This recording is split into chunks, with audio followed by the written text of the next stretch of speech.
Honda Hornet বাইকটার সমস্যা আমাদের গ্যারেজে আসছে। তো বাইকটার একটা সমস্যা হয়েছে, বাইকটাতে সেলফ হচ্ছে না। তো সেলফ না হলে বাইকে কিন্তু অনেকে কিক মারা স্টার্ট করে বা কিক দিয়ে স্টার্ট করা হয়। এটা তো আরেক ঝামেলা ভাই, দেখতে পাচ্ছেন কিকেও স্টার্ট হয় না, আবার কিক মারলে কিকের স্প্রিং সেরা কিকার নিচে ডেবে থাকে। দেখুন, মানে মারাত্মক এক অবস্থা। বাইক যখন আমাদের গ্যারেজে নিয়ে আসছে, বাইকের যিনি ওনার উনি তো পুরাই খেপে গেছে গাড়ির উপরে। এমন অবস্থা, গাড়ি ভাঙবে এমন একটা অবস্থা। যাই হোক, আপনারা যদি সামনাসামনি দেখলে বুঝতেন। তো আমরা সমস্যাগুলো এখন দেখতেছি, গ্যারকি ষাটটা বাদ। তো দেখতে পাচ্ছেন বাইকটা সেলফ কন্ট্যাক্ট ঠিক আছে, কন্ট্যাক্ট সুইচ কাজ করতেছে, সেলফে লাইন আসতেছে, কিন্তু সেলফ মোটর ঘুরতেছে না। যেহেতু বাইকটার কিকারের স্প্রিংটা ছিঁড়ে গেছে, সেহেতু কিন্তু কিক মারাটাও একটা প্যারা ঝামেলা। কিক মারলে আপনার কিকার ডেবে থাকতেছে, উঠতেছে না। তো গাড়ি কিন্তু স্টার্ট করতে পারে নাই। পরে দড়ি দিয়ে অন্য গাড়ি দিয়ে টেনে নিয়ে আসছে আমাদের ওয়ার্কশপে। তো আমরা এখন সেলফ মোটরটা খুলে নিলাম, আসলে সমস্যাটা দেখবো যে সমস্যাটা কী কারণে এটা এরকম হয়েছে। তো দেখতে পাচ্ছেন কার্বনের অবস্থা দেখুন, একদম কিন্তু গুঁড়া গুঁড়া হয়ে গেছে। তো মূলত সেলফের মোটরের কার্বন ক্ষয় যাবে স্বাভাবিক, কিন্তু এরকম যদি ময়লা হয় সেক্ষেত্রে ধরে নেবেন যখন কার্বনটা চেঞ্জ করছেন আপনি, তখন এটা কোনো 2 নাম্বার কোনো কার্বন বা কম দামি কার্বন উঠাইছেন, সেক্ষেত্রে কিন্তু এই ধরনের ময়লা হবে বা কার্বন খুব তাড়াতাড়ি ক্ষয় হয়ে যাবে। তো যাই হোক, সেটা যখন লাগায় তখনকার বিষয়, দেখে শুনে লাগানোটা সব থেকে বেটার। তো এখন আমরা এটাতে কার্বন চেঞ্জ করে দিব। দেখতে পাচ্ছেন কার্বন খুলে নেওয়া হচ্ছে, পুরাতন কার্বনটা। তো বাইকটাতে কিকারের অবস্থা তো আমি আগেই দেখাইছি, বাইক কিন্তু প্রচুর প্যারা দিছে। যদি গাড়ি স্টার্ট না হয় তখনই কিন্তু বোঝা যায় যে গাড়ির প্রতি কতটা রাগ চলে আসে বা বিরক্ত বোধ হয়। আর একটা বিরক্ত বোধ হবে যখন আপনার গাড়ি পাংচার হয়ে যাবে, পেছনের বা সামনের চাকাতে হাওয়া চলে যাবে, তখন বুঝবেন যে কেমন লাগে গাড়ি ঠেলতে। তো এই হচ্ছিল বিষয়। তো যাই হোক, আমরা এগুলো সব ক্লিন করে নিচ্ছি, সমস্ত কিছু পরিষ্কার করে নিব। পরিষ্কার করলে কিন্তু সুন্দরভাবে কাজ করা সম্ভব। যে কোনো কাজ করতে গেলে পরিষ্কার পরিচ্ছন্নতা সব থেকে আগে। সুন্দরভাবে পরিষ্কার করে নেবেন, কাজও পারফেক্ট হবে। তো আমরা এখানে ভ্যারকের কার্বন ইউজ করতেছি, দেখতে পাচ্ছেন। তো এখানে অরিজিনাল কার্বন ইউজ করা যায়, আমার কাছে অরিজিনাল ছিল না, ভ্যারোগেটটা ছিল, আমি ভ্যারোগেটটা দিয়ে দিব, কোনো অসুবিধা নাই। ভ্যারোগের কার্বন অনেক ভালো।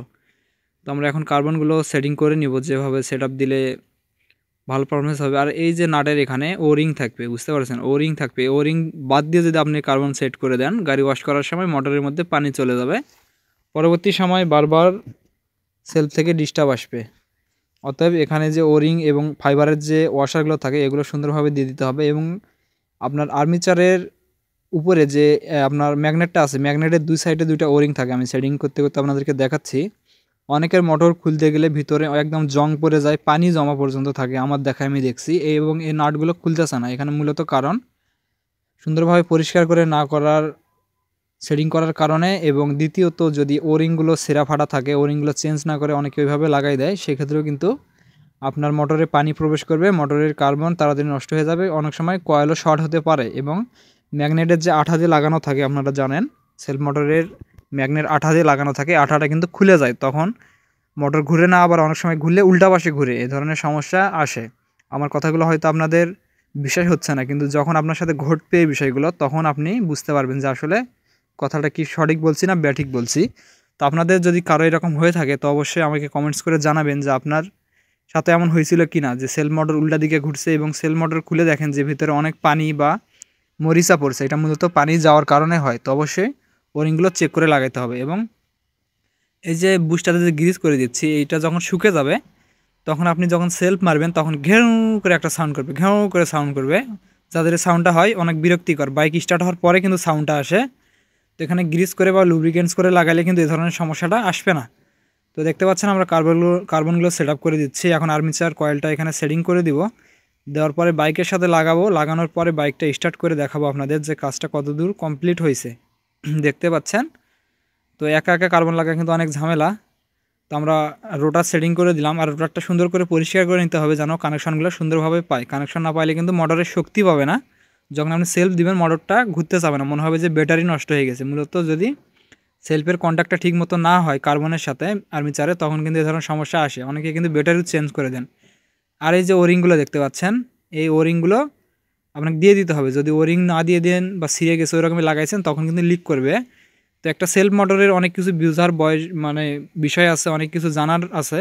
অনেক সময় সেলফ মোটরের কারণে কিন্তু অনেক ব্যাটারি চেঞ্জ করে ফেলেন, মোটরের সমস্যা ধরতে না পারে, অনেক ব্যাটারি ভালো ভালো ব্যাটারি চেঞ্জ করেন, তারপরে সমস্যা যায় না। আসলে এগুলো অনেক ছোট ছোট জিনিস থাকে যেগুলো আমাদেরকে সূক্ষ্মভাবে পর্যবেক্ষণ করতে হয় এবং সমস্যাগুলো ধরতে হয়, এরপরেই সমাধান হয়ে যায় 100%। তো ইনশাল্লাহ এই বাইকটা অ্যাকুরেট এখন হয়ে যাবে, টোকায় টোকায় স্টার্ট হবে আশা করি। তো আমরা লাগিয়ে দিচ্ছি, দেখতে পাচ্ছেন। তো আমরা এখন বাইকটা স্টার্ট করব, এরপর আপনার